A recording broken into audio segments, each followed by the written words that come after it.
Hello everyone, आज है आपका 24 जनवरी और 24 जनवरी का थर्ड शिफ्ट का एग्ज़ाम यहाँ पर ख़त्म होगा। तो देखते हैं कि आज आपके एसएससी जीडी के एग्ज़ाम में 24 जनवरी थर्ड शिफ्ट में कौन कौन से क्वेश्चन पूछे गए थे। तो पहला क्वेश्चन जो आपका आया हुआ था, देखेंगे यहाँ पर।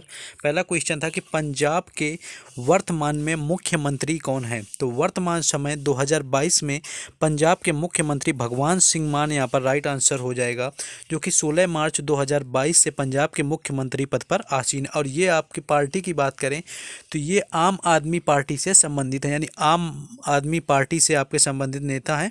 तो यहाँ पर भगवंत मान राइट आंसर हो जाएगा। और इस 2022 में आपके 5 राज्यों का चुनाव हुआ था, जिसमें कि आपका उत्तराखंड, उत्तर प्रदेश था, गोवा था, आपका मणिपुर था और आपका पंजाब रहा हुआ था।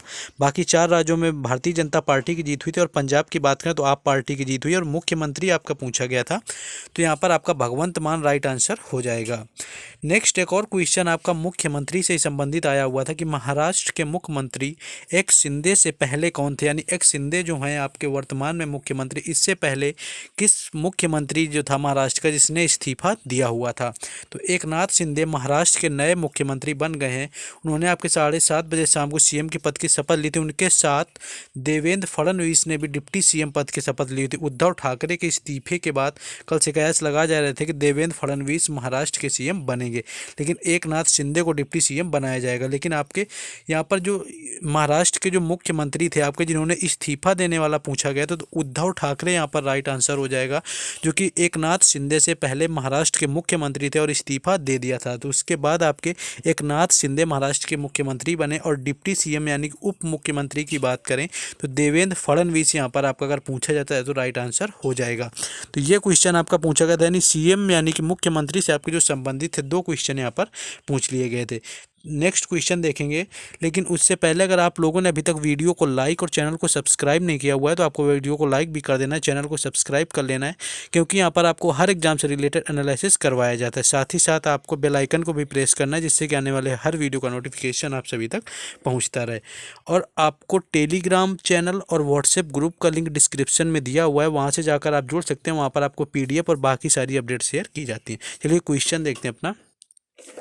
तीसरा क्वेश्चन है कि उत्तराखंड का लोकसभा स्पीकर, या आपका ऐसा कुछ क्वेश्चन पूछा गया था, स्टूडेंट्स बता रहे थे।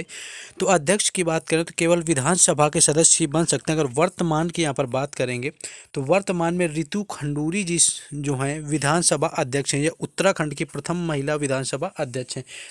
तो यही शायद आपका क्वेश्चन पूछा गया था कि विधानसभा जो अध्यक्ष है उत्तराखंड की वो कौन है। तो अगर उसकी हम बात करें तो रितु खंडूरी आपका राइट आंसर हो जाएगा, जो कि उत्तराखंड की प्रथम महिला भी विधानसभा अध्यक्ष है। यानी कि अगर उत्तराखंड की प्रथम महिला की भी बात की जाए विधानसभा अध्यक्ष जो बनी है, तो रितु खंडूरी यहाँ पर राइट आंसर हो जाएगा। नेक्स्ट क्वेश्चन देखेंगे। नेक्स्ट आपका क्वेश्चन एक पूछा गया था कि अमोनियम क्लोराइड का सूत्र पूछ लिया गया था, क्या होता है। तो NH4Cl यहाँ पर राइट आंसर हो जाएगा, यानी NH4Cl राइट आंसर था, जो कि आपके अमोनियम क्लोराइड का सूत्र होता है, जिसे कि नवसादर के नाम से भी जाना जाता है। यह एक अकार्बनिक यौगिक होता है, जिसका अगर हम नाम की बात करें तो नवसादर इसे कहा जाता है। और NH4Cl आपका यहाँ पर फॉर्मूला होता है, जो कि आपके एग्जाम में पूछा गया था। नेक्स्ट क्वेश्चन देखेंगे। नेक्स्ट क्वेश्चन आया था कि गणेश महोत्सव किस महीने में मनाया जाता है। अगर गणेश चतुर्थी की बात करें तो गणेश चतुर्थी 2022 तिथि और शुभ मुहूर्त की बात करें तो गणेश चतुर्थी का त्यौहार भाद्रपद मास में होता है, यानी कि आपका भादों का महीना उसमें दिया हुआ था। तो भाद्रपद मास यहाँ पर राइट आंसर हो जाएगा, जो कि शुक्ल पक्ष की चतुर्थी तिथि के दिन मनाया जाता है। और इस साल गणेश जी को 31 अगस्त 2022 को आपका पड़ा हुआ था 2022 में। तो यहाँ पर आपको भाद्रपद महीना दिया हुआ था वहाँ पर ऑप्शन में, जो कि यहाँ पर राइट आंसर था। तो इस क्वेश्चन को आपको नोट कर लेना। तो ये क्वेश्चन आपका पूछा गया था गणेश महोत्सव से संबंधित कि किस आपके एग्जाम में आपके क्या होता है, मतलब किस महीने में। नेक्स्ट था कि संविधान के भाग 6 में आपका क्या दिया गया या कहाँ से कहाँ तक दिया गया। ये आपका भाग 6 से संबंधित पूछ लिया गया था क्वेश्चन कि भाग 6 में क्या दिया हुआ है। तो ये भाग 6 का आया हुआ था। लेकिन उससे पहले यहाँ पर जो SSC GD के एग्ज़ाम चल रहे हैं, उनकी जो आपकी शिफ्टें हो गई, यानी टोटल 24 शिफ्ट्स आपकी डन हो गई 10 से 17 जनवरी के बीच में। तो उन सारे जो 24 शिफ्ट में आपके पूछे गए GK जीएस के क्वेश्चन हैं उन सभी 500 क्वेश्चन यानी कि 500 क्वेश्चंस को यहाँ पर मर्ज कर दिया गया है और उनकी पीडीएफ बना दी गई, जिसका आपका नॉमिनल यानी कि बिल्कुल ही मिनिमम चार्ज 20 रुपीज़ का रखा गया है। तो 20 रुपीज़ पर आप कॉन्टैक्ट कर सकते हैं। आपको देने के नंबर आपको यहाँ पर दिया हुआ है जिस पर आप व्हाट्सएप से कॉन्टैक्ट कर सकते हैं। ये आपको व्हाट्सएप नंबर दिया हुआ है, इस पर जा करके आप ये पीडीएफ प्राप्त कर सकते हैं। जो आपके 500 क्वेश्चंस के क्वेश्चन रिपीट हो रहे हैं, काफ़ी बेनिफिट आपको फ़ायदा मिलने वाला है, लेकिन फोर्स नहीं। अगर आप नहीं चाहेंगे तो आपको मिल जाएगा, आप देख सकते हैं। अगर आपका ना मानो तो आप ना लें, कोई फोर्स नहीं है यहाँ पर। तो ये देखेंगे आपको 20 रुपीज़ में मिल जाएगा। बाकी आप व्हाट्सएप ग्रुप से जुड़ जाएँ टेलीग्राम चैनल से, तो वहाँ पर आपको कांटेक्ट करके हमसे ले सकते हैं। आपका भाग 6 से संबंधित पूछा गया था। तो राज्य की कार्यपालिका शक्ति का विस्तार किया गया है। इस संविधान के उपबंधों में अधीन रहते हुए किसी राज्य की कार्यपालिका शक्ति का विस्तार उन विषयों पर होगा जिनके संबंध में उस राज्य के विधानमंडल को विधेयक बनाने की शक्ति, परंतु जिस विषय के संबंध में राज्य के विधानमंडल और संसद को विधि बनाने की शक्ति है उसमें राज्य की कार्यपालिका शक्ति आपकी निहित होती है। तो ऐसा कुछ आपका या फिर अनुच्छेद से संबंधित पूछा गया था। तो आपको जिनका एग्जाम था आज आपका 24 जनवरी का 3rd शिफ्ट में, वो लोग कॉमेंट करके बताएंगे जिससे कि हमें और आसानी से पता चल सके कि क्या क्वेश्चन आपका पूछा गया था। नेक्स्ट क्वेश्चन यहाँ पर पूछा गया था कि मोट जो मस्जिद है उसका निर्माण किसके द्वारा करवाया गया था। अगर मोट मस्जिद की बात करें तो मोट की मस्जिद 1505 ईस्वी में वजीर मियाँ भोइया, आपको ऑप्शन में दिया होगा, यानी वजीर मियाँ भोइया आपका राइट आंसर था, जिसके द्वारा 1505 ईस्वी में बनाई गई थी। जो सुल्तान सिकंदर लोधी के शाही दरबार में एक प्रधानमंत्री था, यानी सिकंदर लोधी यानी कि लोधी वंश के टाइम पर आपकी बनी हुई थी।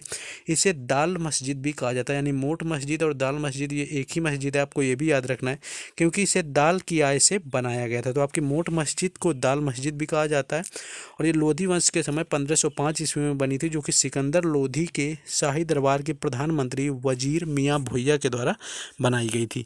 नेक्स्ट क्वेश्चन देखेंगे हम लोग। नेक्स्ट एक क्वेश्चन था कि मोहिनी अट्टम नृत्य किस भगवान की पूजा की जाती है। मोहिनी अट्टम में आपके किस भगवान के बारे में होता है मोहिनी अट्टम जो नृत्य होता है।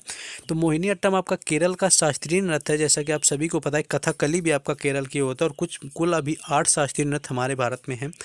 तो मोहिनी अट्टम गायन में नृत्य का लाश पहला प्रमुख है, इसलिए यह मुख्य रूप से महिला नर्तकियों के द्वारा किया जाता है, यानी इसे पुरुष नहीं करते हैं। सिर्फ मोहिनी अट्टम ऐसा शास्त्रीय नृत्य है जो कि महिलाओं के द्वारा किया जाता है। मोहिनी अट्टम आमतौर पर विष्णु के स्त्री रूप नृत्य की कहानी को सुनाता है। यह परंपरागत रूप से केवल महिलाओं के द्वारा किया जाता है, यानी कि यहाँ पर भगवान विष्णु को समर्पित होता है आपका मोहिनी अट्टम नृत्य, जो कि यहाँ पर पूछा गया था कि मोहिनी अट्टम किस भगवान के लिए किया जाता है। नेक्स्ट एक क्वेश्चन ऐसा कुछ आया हुआ था कि नृत्यांगना जो सुभद्रा हैं उनको हाल में ही जो पुरस्कार दिया गया है, कुछ ऐसा क्वेश्चन इसमें थोड़ा डाउट है कि जो नृत्यांगना को सुभद्रा है उनका जो आपका उन्हें कोई पुरस्कार है जो आपका 2022 में दिया गया है, वो किस नृत्य से संबंधित है। ऐसा कोई क्वेश्चन आपका पूछा गया था नृत्य से संबंधित। तो यहाँ पर देखेंगे तो नृत्य की बात करें तो आपका कथक यहाँ पर राइट आंसर हो जाएगा, जैसा कि स्टूडेंट बता रहे थे कि कथक नृत्य से आपके संबंधित हैं, जो कि आपका क्वेश्चन दिया हुआ था। तो नृत्यांगना सुभद्रा आपकी जो कथक नृत्य से संबंधित हैं। बाकी अगर आपको पूरा क्वेश्चन याद आता है तो कॉमेंट करके बता सकते हैं, जिससे बाकी लोगों को पता चल जाएगी कौन सा क्वेश्चन पूछा गया था। तो ये था आपका 24 जनवरी 3rd शिफ्ट का एनालिसिस। तो जिन लोगों ने अभी तक वीडियो को लाइक और चैनल को सब्सक्राइब नहीं किया है वो कर लेंगे, और आपको पीडीएफ लेने के लिए हमारे व्हाट्सएप ग्रुप और टेलीग्राम चैनल से जुड़ के हमसे कॉन्टैक्ट कर सकते हैं, आपको पीडीएफ दे दी जाएगी। बाकी मिलते हैं 4th शिफ्ट के एनालिसिस में। जय हिंद।